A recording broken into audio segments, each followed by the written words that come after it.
Hey everybody, welcome to the True Texas Real Estate Podcast, where we talk about buying and selling Texas. I am Marilee Brown from Empire Financial, one of your co-hosts, here with Linda Zimmerhansel. I'm with Zest Realty, broker here in San Antonio, and we're so fortunate today to have John Dean with Goosehead Insurance joining us. He's our insurance partner, and this is such a salient topic. I mean, if you don't know that insurance rates have gone skyrocketing up, you're living under a rock.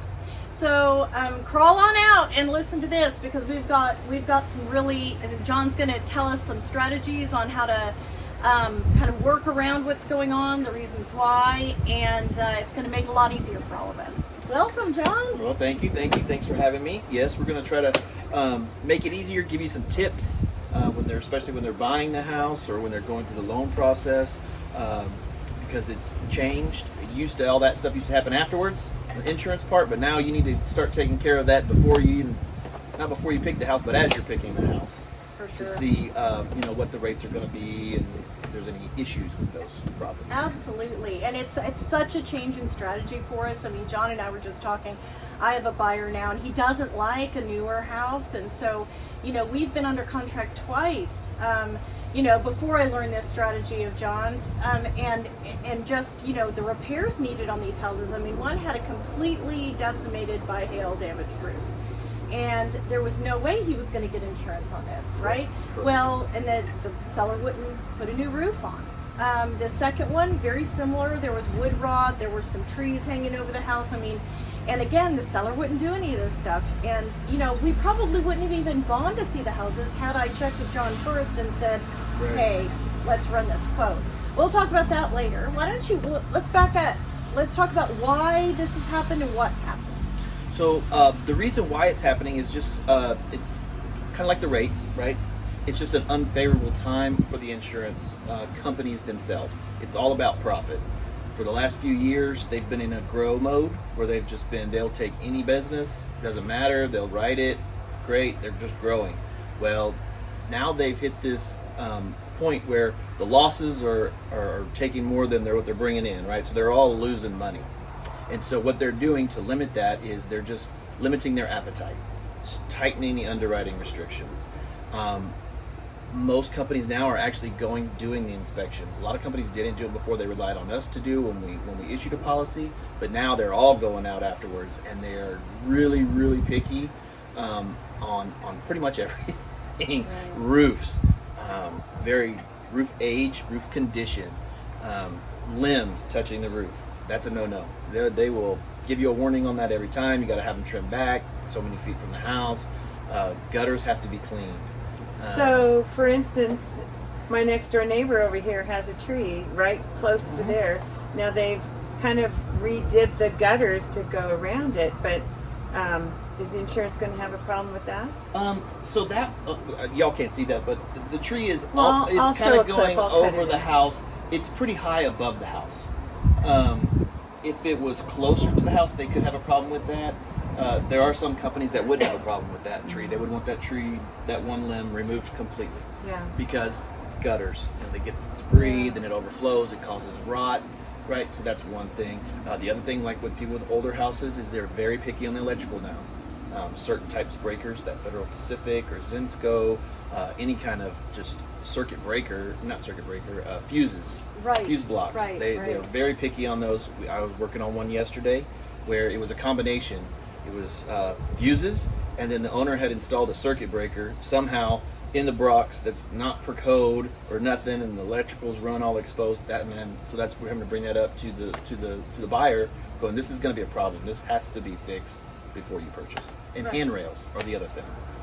Really getting a lot of notifications on handrails. There's 3 steps. It has to have a handrail, period.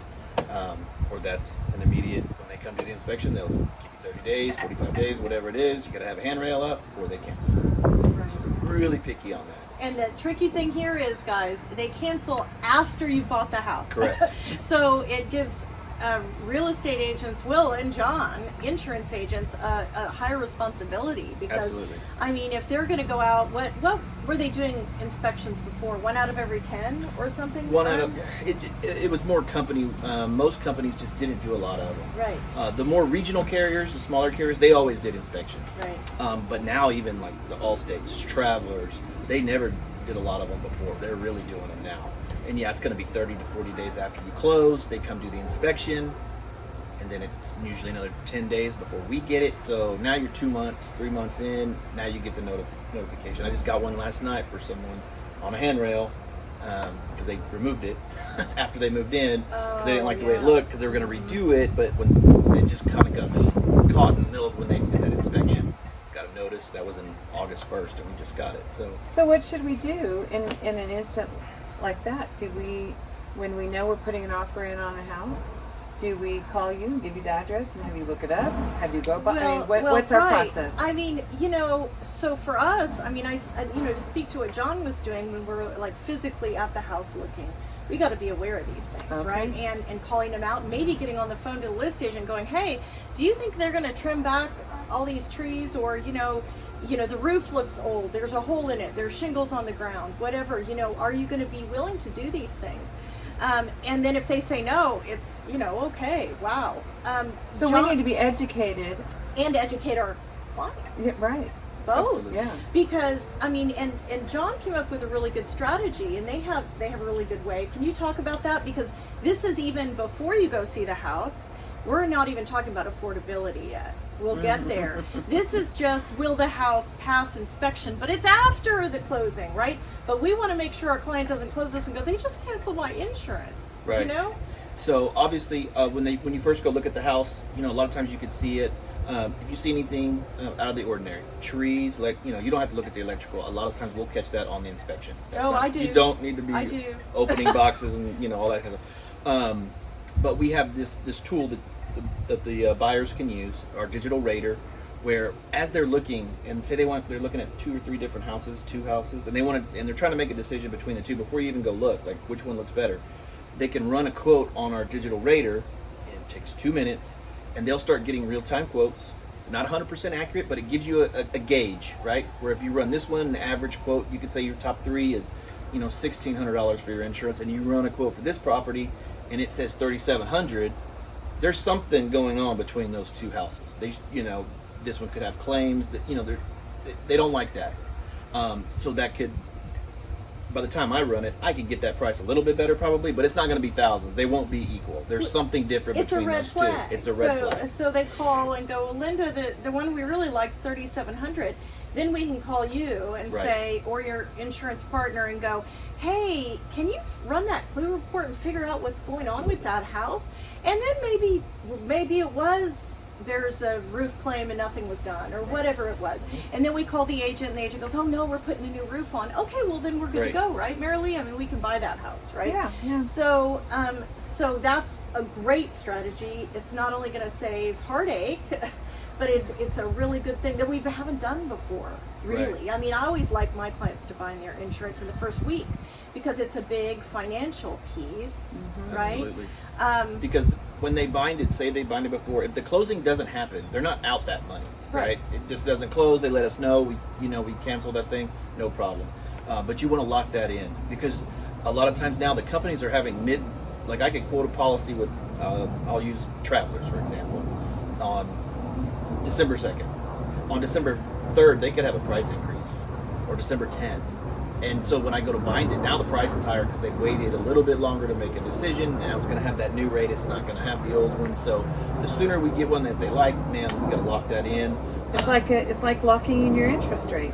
Exactly. You're locking in your price of your insurance. And is it true you get a little bit of a discount? Absolutely. The sooner you lock it in prior to closing, right? That's important, and we need to repeat that again. The sooner you I bet you 9 times out of 10 of my clients wait until the day before closing or at least a week of closing. And it's like, man, you could save so much, not a lot, but you're still saving something if you do it right away. I quoted a gentleman yesterday in Austin, and it was a really nice house. It's a $1 million house that we're insuring it for, and I thought he told me that his insurance actually expired today, so we need to have the new policy start today. He called me yesterday at noon.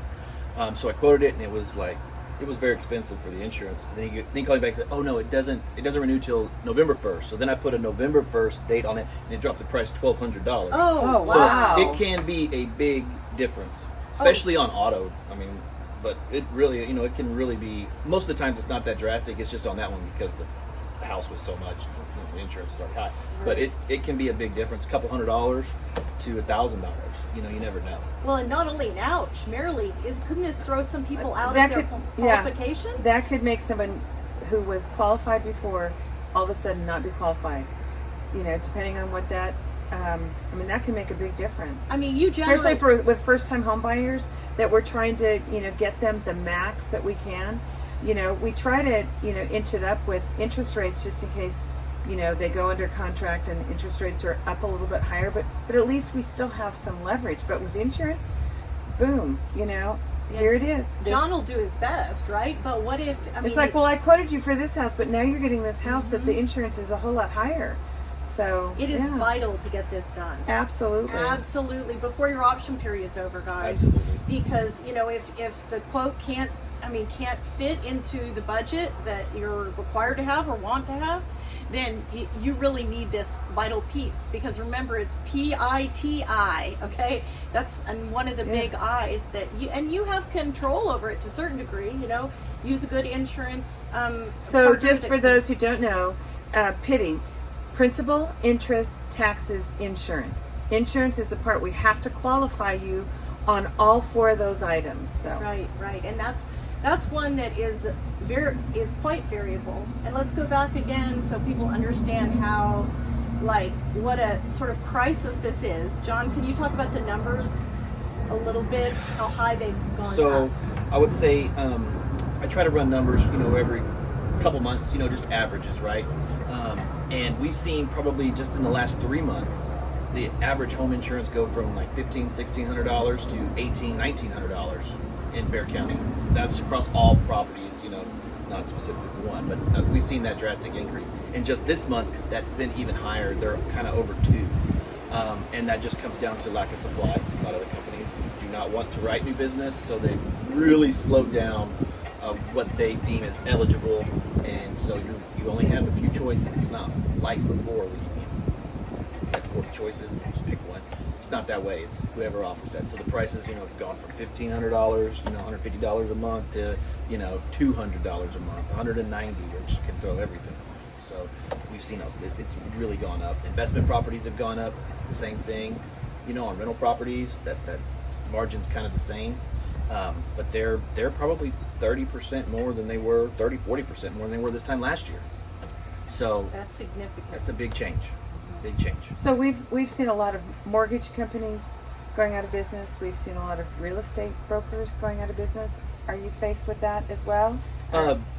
Not so much. What our insurance companies do is we've had some go out of business. We've had some leave the state. They don't go out of business. They just don't want to do anything more in Texas.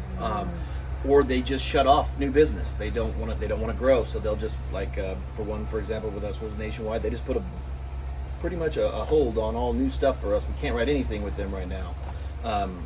So that's how they limit their losses, right? They'll get back to profitable, and then they're going to open back up. You just don't know when. You're looking like probably end of next year, 2025, maybe. It's supposed to get better, and they'll open up because they can't stay closed forever, but they will stay closed long enough to get their profits where they want. It's a correction. It's a correction. So how much, because a lot of people don't understand this, can you talk about claims? How much do claims affect the house itself? How much do claims affect a buyer? Yes. Okay. So, if you're a homeowner, right, and you have a claim on your house, right, hail claim, doesn't really affect your rate as much. A little bit of a change, right, because they just paid a $30,000 roof. They're going to raise your price a little bit, but not horrible. Now, if you have a water claim, a water loss, everybody had one in the freeze, pretty much, right? Pipe break, you had all this stuff. The number one thing you want to do when you have that is keep all your receipts and all the proof of your repairs, so you can give that to your listing agent when they're listing your house. They have it all ready for the person buying it. Right. A water loss can drastically, or a fire. It can take the property from, like I said, $1,600 to $3,200, or just make it ineligible. Period. Because a lot of people say they don't have the money to make all the repairs, so they try to use their insurance. Which I understand, but now they've got 2. water losses, or they have a hail and a water. Now you've got 2 claims in 3 years that they're not. The next company probably not going to write that. You've got to find one that will, and the prices are going to be higher, right? Because they're taking on more risk. It's all, what is the chance that we're going to have to pay a claim on this property? Look at the history. There's been a lot of claims. It's not going to be good, right? Now the claims also follow you as the buyer. That's If what you I had was claims, ask that too. claims on the house you're selling, now you're buying a house that had 2 claims, and you've had 2 claims. That's 4 claims. It makes it harder. So it's like to you're a find the package insurance. deal. Right. You're a package deal. You're the risk. Right. You're a risk, and the house is a risk. What is the chance this guy's going to file a claim? What's the chance this house is going to have a claim? We'll match them up. There are still some companies that do not rate on the prior owner's claims, so that's good. That's a good thing we have in the tool chest. But nice. But now they're all started. They're all. It's just the new They're looking way. at your it's the new claim way. history. Right. They're looking at your claim history. Wow. And you can see that we referenced the clue report before, and I mean that's something that a lot of people don't understand. Can you explain what a clue report is? So a clue report is the loss assessment of a house, right? So what we do is we Linda's buying this house, we take this address, we run it through a system, and it tells us all the losses that have been insurance losses on this property, right? For the last usually 5 years. Some go back a little bit farther, and then you want to make sure as the realtor, as listing agent or the buyer's agent, that you have proof that those repairs have been done. Some of them are obvious. You had a fire and the house burned down, right? Well, the house is still there, so the house has been rebuilt, right? But a lot of those water losses, they're going to want to see proof. Or the roof. We used to just be able to say, the roof was replaced in 2016. Now they're saying, I want proof that it was replaced, right? And not repaired. Keep your receipts. Keep your receipts, because if you got a hail claim and they gave you money for the roof and you just fixed it instead of replacing it like they wanted you to do, that roof is still rated as the original age of when it was first put on. So you replace half the roof, it's not like half of it's new and half of it's up. It all goes back to that original year. So you want to make sure that when you keep all those receipts. What about pets? Oh, I love dogs, right? But pets can prove to be an issue. I know nobody likes to hear it, but Rottweilers, Pit Bulls, those are they're harder to insure. There are some companies now, because they've passed some laws in some places where they can't discriminate against the dog. Oh, interesting. But they're not going to give you liability for it. So if the dog does go and they tear somebody's face off or bite someone, you're just not going to have any insurance, and you're going to have to pay all that money when they sue you out of pocket. Right. What about swimming pools? Good. We're in front of Marilee's beautiful swimming pool Yes, right now. you can just jump in that. A swimming pool really, for the most part, does not affect your price much at all. Oh, good. It's more of an eligibility. When you have a swimming pool, you want to make sure it has a fence like this, with a lockable gate. It has a fence around it. It doesn't have to be directly around the pool. It just has to be around the yard where kids from the neighborhood can't just walk up and get in it, right? Or my security Or cameras. your security cameras, those always help. Or diving boards, slides, right? They don't like diving boards or slides, and if they do, they have to meet certain requirements. The pool has to be so deep, and diving board can only be so high off the water.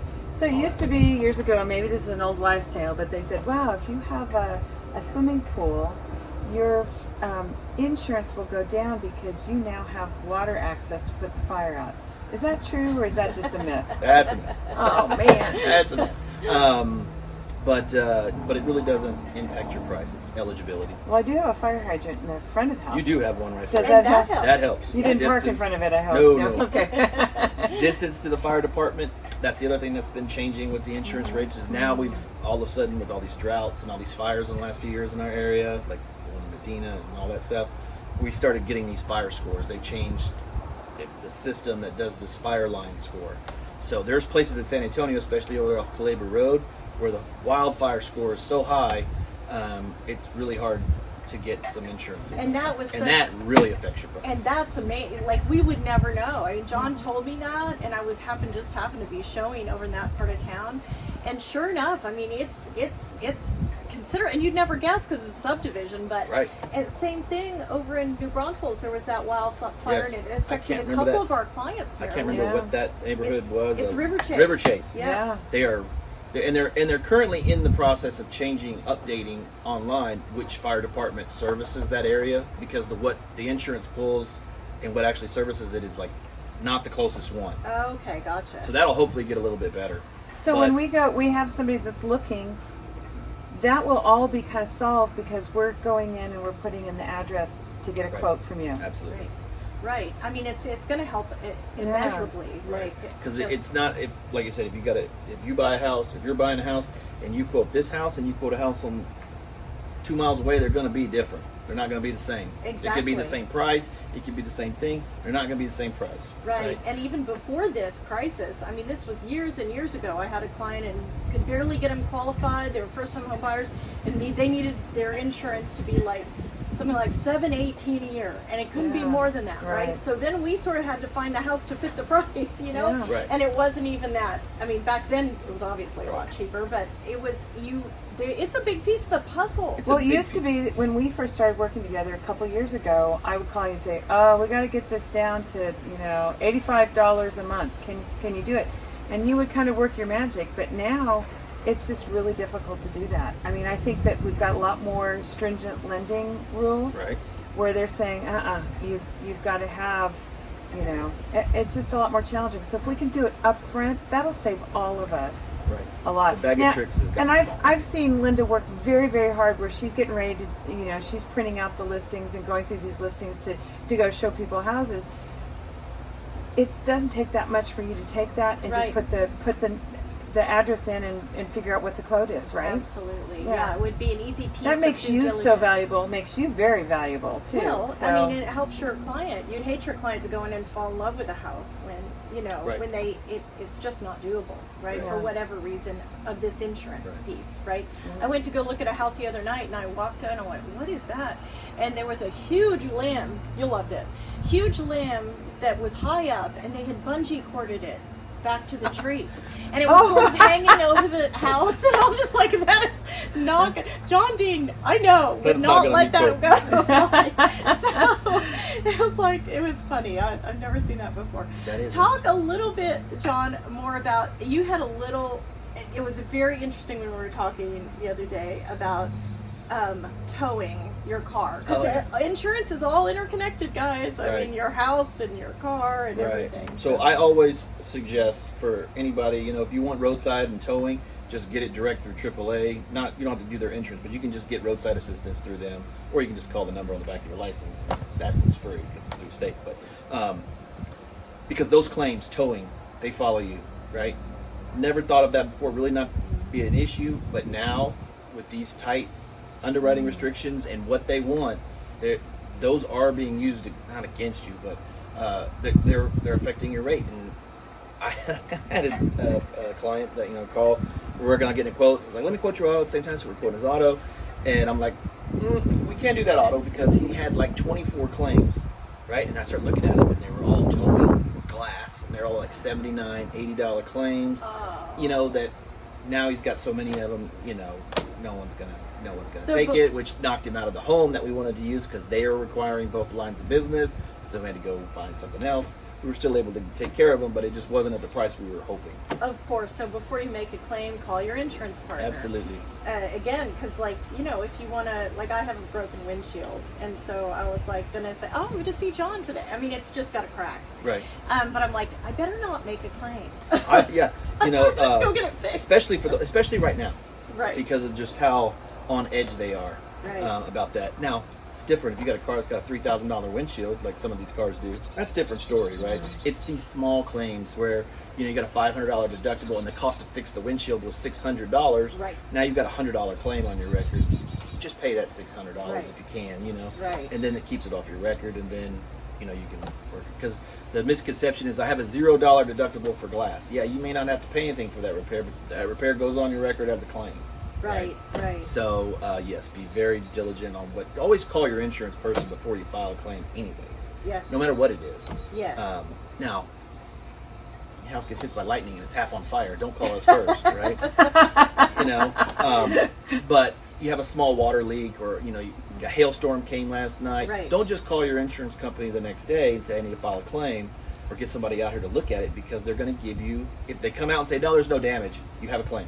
You have a $0 claim on your record because the insurance was notified and they came out and looked at it. Right. You get enough of Oh, those wow. You get enough of those $0 claims, that'll affect your eligibility, right? Because they're looking, how often is this person going to call insurance? Well, this guy likes to call, right? Yeah, that's because when you very call the important. 800 numbers, most of those people that answer the phone are not licensed agents, so they can't advise you. So that's why you get these $0 claims. Right? So you call me and say, I think I had a hailstorm. I'm going to tell you, here's my roofer. Call him, or here's any roofer. I don't care who it is. Have them come out and do an inspection. They're going to tell you, yeah, you've got damage, a lot of damage. We need to file a claim. Perfect. Now we can move forward. Or they'll come out and say, nah, we just need to do a little repair. Some shingles blew off. Great. Make the repairs and you're done. Same thing on water. You get a plumber to come out. You get a water leak. It's going to be $1,300 to fix it. Right. So that's the same. It's the same thing with credit pulls. When you go and get your credit pulled at car dealerships, and then you go to the furniture store, and you might not have bought a car. You might not have bought some furniture, and then you thought about applying for this credit card because they were going to give you something at the department store, whatever. You may have no credit cards, but you've got those pulls on there, and they know you've been applying for credit, even though you have not received it. It's just like that, right? Mm-hmm. Wow. And just like that, and your credit does impact you don't run credit. It's you don't good, run credit, good segue. but you have an insurance score, right? So if you and it runs off the address and all this other kind of stuff, right? If you have bad credit, you're going to have a poor insurance score, and so that can also limit who will look at you for a new policy right now or not, right? If you have one claim and you're in this higher rate for insurance, that's a no-go. That's the first time I'd seen one the other day. But like, what's the reason? And they were like, poor insurance score and one claim denied. Oh. Never seen that one before. Yeah. So they are looking at that. That insurance score. If you change your insurance, if you're a habitual insurance changer, like I'm gonna shop it every year and I'm gonna change every year, or you change midterm because they made you mad or whatever, that starts to affect your insurance score, right? If you cancel midterm and get a new one, that affects your score. You want to try to do that as much as possible at the renewal, right? You want to try to catch that early. You have to be really thoughtful. You got to be careful and have a good advisor. You always got to be able to just call your person and talk to them. I have, my clients will ask all these quirky questions like, what makes your insurance higher? Is it an older house more expensive than a younger house? Yes? Not necessarily. See, not necessarily. Not I told you guys. So how about 2-story versus 1-story? Not necessarily. Not necessarily. Does a 4-sides masonry house, is it cheaper than a wood-sided house? Definitely cheaper. It is definitely cheaper than a wood-sided, but it depends on how the company's rating. Like a hardy board house that has all 4 sides, that could be rated as brick veneer with some companies, right? So it just depends. But yes, masonry of any type is better than wood. Okay. And then I'll have my farm and ranch people say, is it harder to get insurance on a house on 20 acres than it is? Oh yeah. Okay. Less options. Mm-hmm. A lot of these companies were designed for neighborhood homes, right? So they have an acreage limit, right? No more than 5 acres. Some will go to 10. Some will go to 100. Some don't have one. Some don't have a limit at all. So it just depends. Eligibility. What's the number one question you get asked? Why is my rate so high right now? No. I get that too. Yeah. The number one question I get asked when I'm talking with someone is, how is the roof going to be covered? That's one of the number one questions. And a lot of times I have no idea what I'm doing, so help me, right? I don't know. We get a lot of I don't know. If people are shopping it themselves, they don't know what they're doing most of the time, and so they don't know. Oh well, I got a price over here at this company, where I know good and well that's the wrong company to have for this house, right?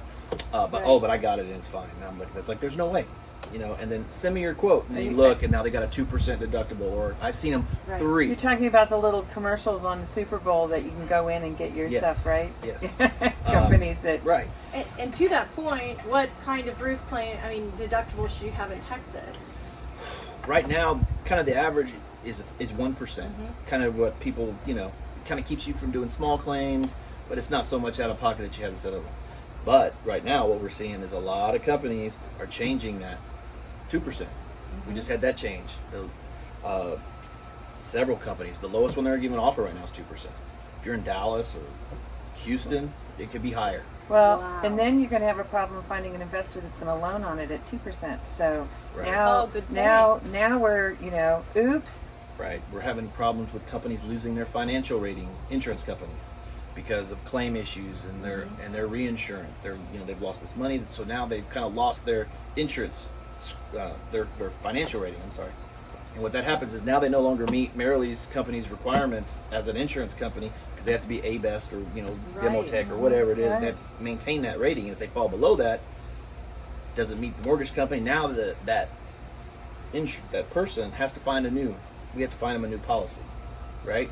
And if they had this one that lost their rating, if the price was really low, now they're going to be in this market with these current ones, and it could be a lot higher. Sometimes not so much, but it just depends, right? And that's where we get a lot of. Okay, if you're planning on buying in the next 5 years, get your quote now. No, I'm kidding.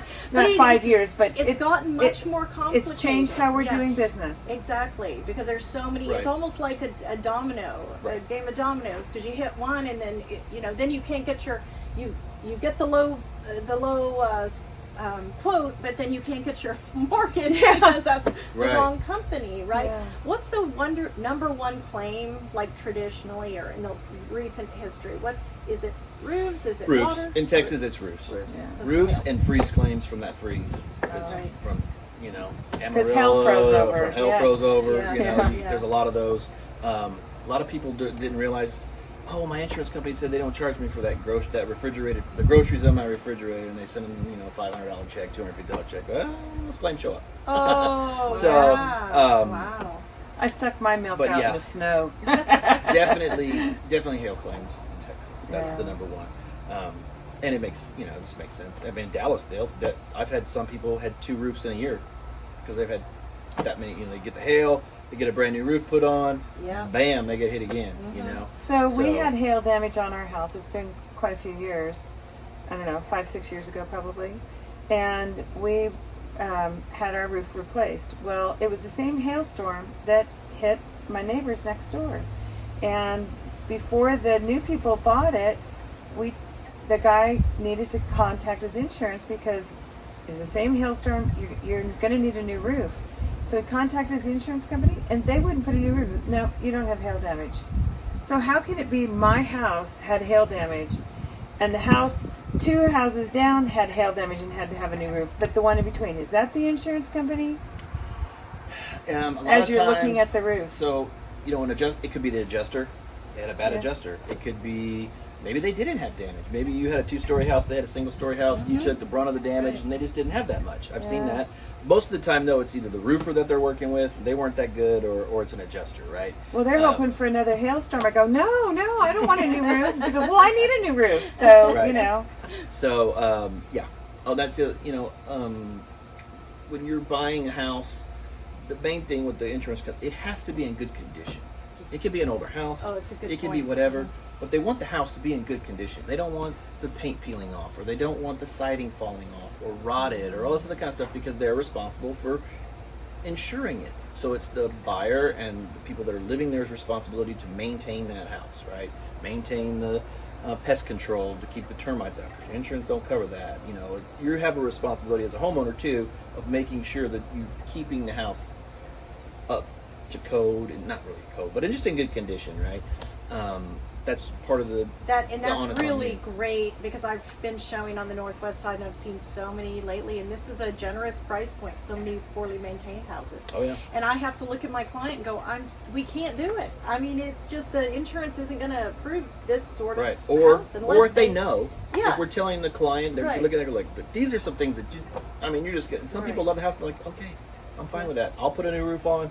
I've had them do that, and then if I know they're going to do that, I can rate it as a new roof. They just have to give me that proof within a certain amount of time, or then we could have issues. And that's a really good strategy as well, because some people are willing. They want to use their own roofer and do their own thing. And you can say, okay, it's going to be a new roof. It's going to be a new roof. Because you got 30 days to get it done. That's great. Yeah. Or whatever. So that's the other strategy. We've been going and getting a renovation loan to fix it up, There you go. So we've got some renovation loans that you can even, when you're buying the house, you get a loan because you want to put a pool in.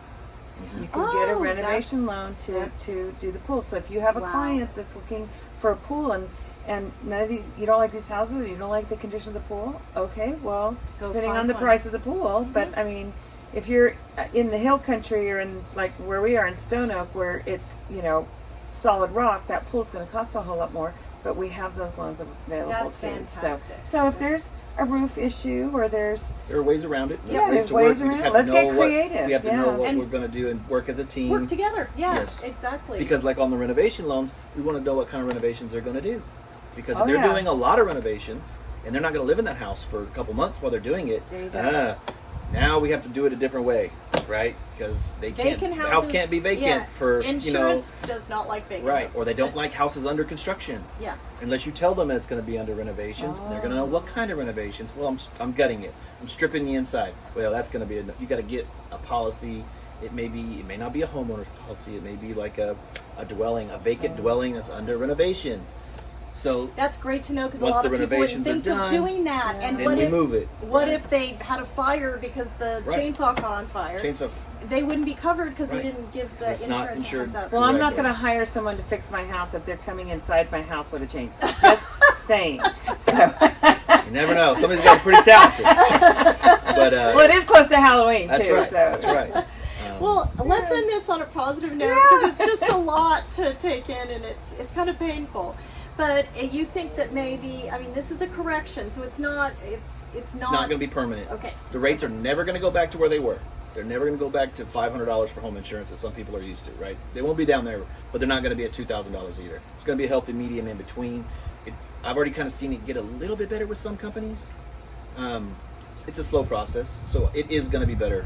So will you do a review after, say, 1 year in the house? Do you normally do a little bit of an insurance review, or? Normally it's on the second year. Oh, okay. Great. Normally the second year, because you don't want to just switch that first year, right? But we get notified on our end, hey, your carrier had a 40% increase. Okay, yeah, I'm going to call that person and we're Right. going to look at that, right? Right. But in general, yeah, we'll do a review. We get notified of those rate increases and then we do the review. So it is going to be better. I did a brand new house in Dallas the other day. Brand new house, $350,000, and it was only $1,200 a year for the insurance with a great. 1% deductible. So it's still possible. Okay. It's just you got to have the right plan and the right team working together. Okay. Thank you so much. If you look down in the comments, we're going to have a link of how you can reach out to John Dean at Goosehead Insurance. There's also a link where if you want to have the best realtor available that's going to do all this work and make sure you have it right, I have Linda's link in there too. And also, if you need a great mortgage broker who's going to be able to find out if you qualify or get you that pool in your backyard, my link's below too. Thanks for showing up and enjoying this. Until Thanks, next John. time. Thank Thank you, Thanks John. for having us. Appreciate it.